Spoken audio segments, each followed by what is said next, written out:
Hello out there, my delightful ghouls and goblins, and welcome on back to the fog. I'm Taylor, your casual crypt keeper, and I have got something for you today. The Catholic Church. It espouses love, forgiveness, and a savior for man's sins. But what about all the things they're not telling you about? Today, I'm going to be taking you through some of the things you'd never hear in Sunday school. Don't mention any of this around Mass, because this is the top 5 terrifying church secrets the Vatican kept hidden. You let me know down below in the comments which of these shocked you the most. Now let's get into it. Number 5, Benito Mussolini. The Vatican isn't just the seat of the Catholic Church. Did you know that actually the Vatican is the smallest country in the world? Despite the fact that it does exist inside Rome, inside Italy, the Vatican technically is not part of Italy, but rather its own sovereign little country. About 1,000 people live there total. But it hasn't always been this way, and the reason that it became that way is a little darker than I'm sure the church would like to admit. It was a treaty with fascist leader Benito Mussolini.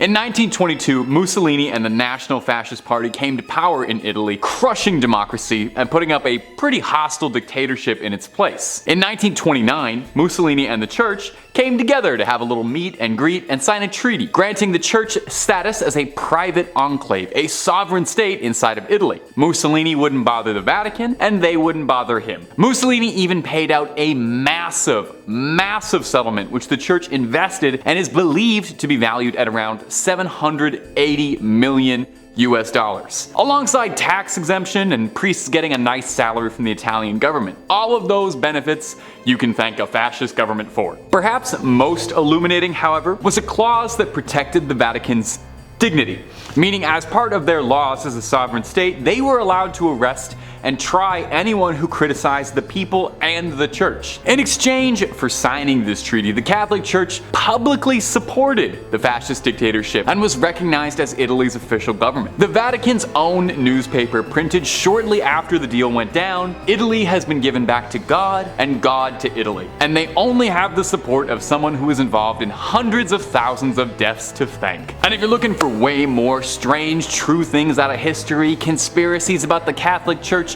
cryptids, aliens, and all sorts of freaky business, Top 5 Scary has all of that and then some. So click on through, hit subscribe, please make sure to hit that bell so you get everything and do not miss a single scream. But you do that at the end of this video, okay? We got way more Catholic Church secrets coming up. Number 4, the treacherous Pope Boniface. Let he who is without sin cast the first stone. This idea being that none of us are truly free of sin, and we're all born into this world natural sinners. Well, some people really take that idea and really run with it. And you would be surprised how high up the Catholic Church some of these troublemakers get. That's where Pope Boniface VII comes in, one of history's most notorious popes for his incredibly unholy behavior. Pope Boniface was actually so wildly controversial that Dante Alighieri wrote in the Inferno that Pope Boniface was condemned to the 8th circle of hell where the frauds were kept. It's a really good window into the sort of general mindset of the population that in their books they were imagining all the ways he'd be tormented in hell.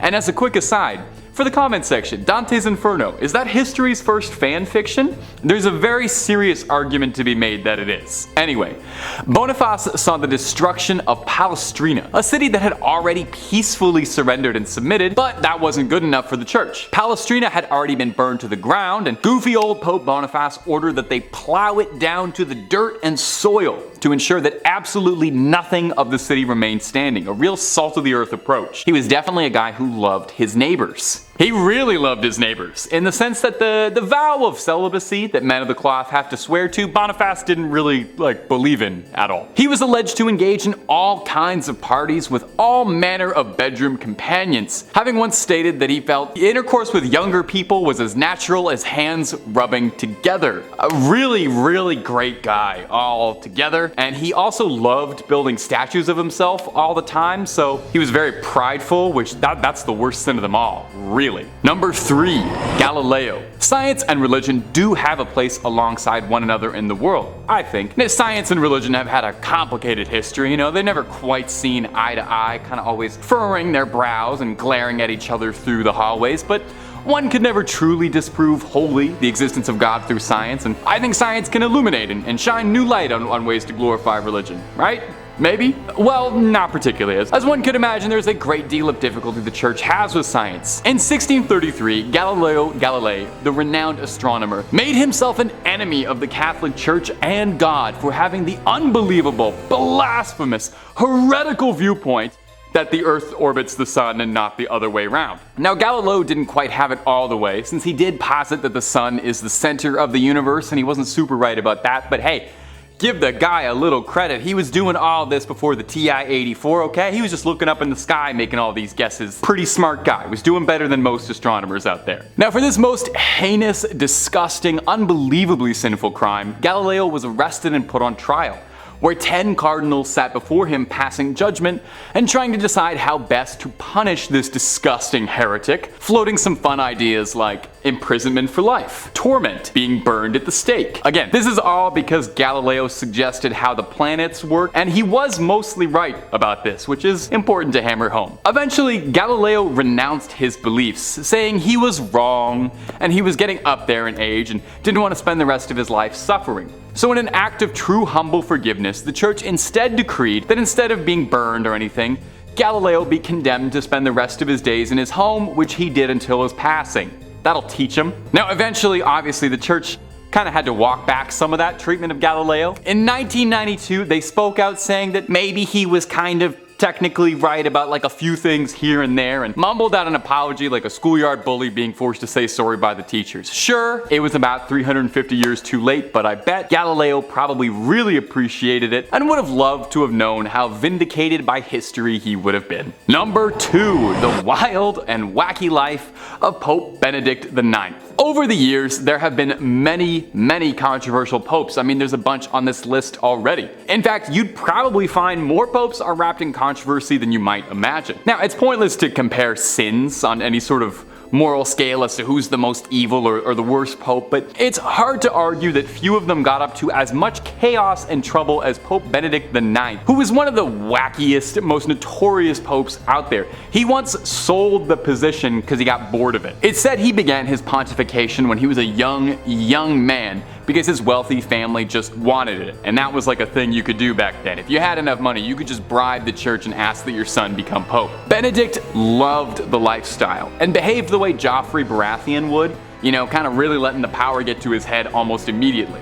He would spend his money on women of the night, hosting lecherous, wild, erotic parties, which allegedly would have all manner of man, woman, and if the stories are to be believed, animals as well. It was not long before there were conspiracies being drawn up to assassinate the Pope, if you can believe that. Even just saying that feels weird, but they wanted to assassinate the Pope. Probably in a case of divine intervention or fate, on a feast day, his enemies snuck into St. Peter's Basilica carrying rope, ready to tangle up the Pope. But a solar eclipse scared the assassins so badly they called the whole thing off, and to be honest, I totally get it. If I was planning on disposing the Pope and the sun got blocked out, I'd assume God was furious at me. Failed coups notwithstanding, Pope Benedict's reputation did not improve much. He was attacked by an angry mob in 1045, and he was forced to flee and would be replaced by another pope, one Sylvester III. 2 months later, however, Benedict would return to take the title back. But 2 months later, he decided that he didn't really enjoy being pope anymore. It wasn't as fun, what with all the constant bombardment of hate and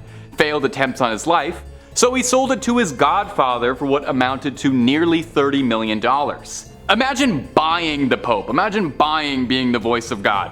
Anyway, if you can believe it, like Emperor Palpatine, somehow Pope Benedict returned a third time. King Henry III of Germany had arrested Pope Sylvester III for being a false pope, and the godfather that he had sold the throne to had given up the papacy, admitting that it was shameful and heretical for him to have ever done so in the first place. So Henry appointed a new German pope while Benedict was in hiding, and that pope mysteriously passed away 8 months later from a poisoning, which many historians suspect Benedict had his little fingers in. So Benedict came back for a third time to be the Pope, only this time no one was putting up with him. They'd been through this 2 more times, they weren't doing it again. Henry III sent troops to drag him out of the basilica. He spent his dying years in a monastery and is now remembered in history as one of the worst popes ever. And number 1, the Pazzi Conspiracy. If you've garnered anything from this video that I've been telling you, I sincerely hope it's that the Pope doesn't always follow the rules. Sure, Sure, the guy interprets the will of God, he's got a direct line to talking to him, but that doesn't mean he follows every single one of his rules. Now, we've already discussed some of the wildest sins that popes have been caught up in, but let's top it all off with a full-blown assassination conspiracy revolving around the Pope ordering a hitman. No, really. In the 1470s, Pope Sixtus IV hatched a scheme to rid Florence of the Medicis,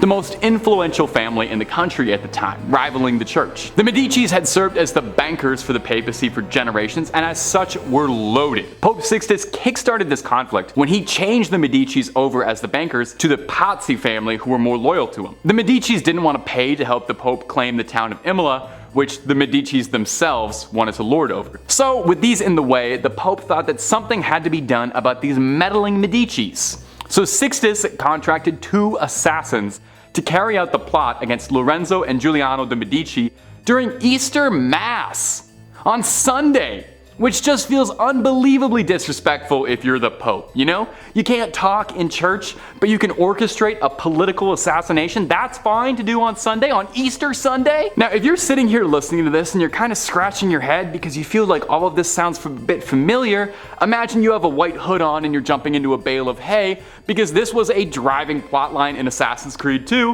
where protagonist Ezio ends up helping out Lorenzo Medici a great deal. Yeah, no, the games were really inspired by true history, save for a few extendo blades and boss fights against the Pope, but a lot of that stuff really did happen. History is just as weird as the video games make it out to be. Now, if you remember from Assassin's Creed 2, Giuliano was fatally slain, but Lorenzo survived and rallied support of Florence in a war against the church. Lorenzo picked off conspirators and then sailed to Naples to meet King Ferdinand to discuss a peaceful solution to the bubbling war. There's a reason they called him Il Magnifico. This guy was great at strategy. In the end, the plot failed drastically because all it really did was cement people's support to Lorenzo Medici. People loved the fact that he survived an assassination. They made a medal commemorating this for him, and it brought shame to Pope Sixtus, and it inspired one of the best games Ubisoft ever put out. And that's all for this video, my ghouls and goblins. Thanks so much for watching. Creep on creeping on, and I'll see you in the next one, so long as the church hasn't silenced me. Take it easy.